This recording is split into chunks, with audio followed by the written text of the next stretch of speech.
I think I'd like to turn now to DOE's national laboratories and specifically to technology transfer, an issue that is particularly important to my state but touches many of our colleague states as well. And I'm pleased that Mr. Augustine from the Bipartisan Policy Center is here as a witness today. He certainly has very broad experience in both the public and private sectors and interest in innovative technologies.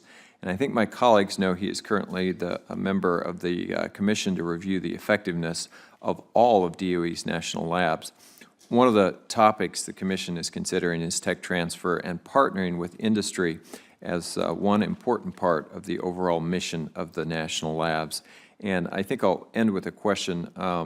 Mr. Augustine, I know your Commission's work is not complete, but I'd love your perspective on what you view as some of the challenges that you cited in your testimony and some of your conversation related to commercializing innovative technologies and the difficulties that small businesses have in particular with engaging with the national labs on those issues.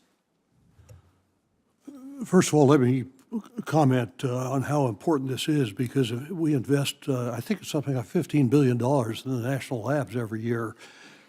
Some to carry out basic missions, but others to support things that would have to be implemented in industry. And so what we get out of that $15 billion, or a share of it, depends on how well we translate new knowledge into the business community. There are many inhibitors today, to answer your question, that particularly affect small business.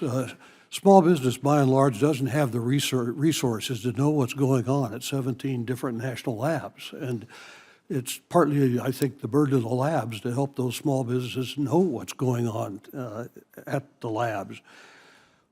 Secondly, the process of setting up joint efforts between business and the labs is very bureaucratic. And I talk to people in small businesses who just throw up their hands and say, we give up. It's just too hard.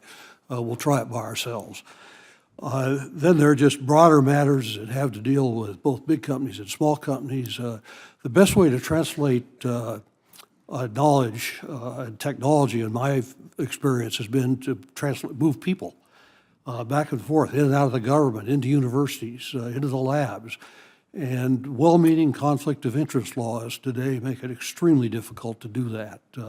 So those are just a few of the examples that I would cite. Thank you, Madam Chair.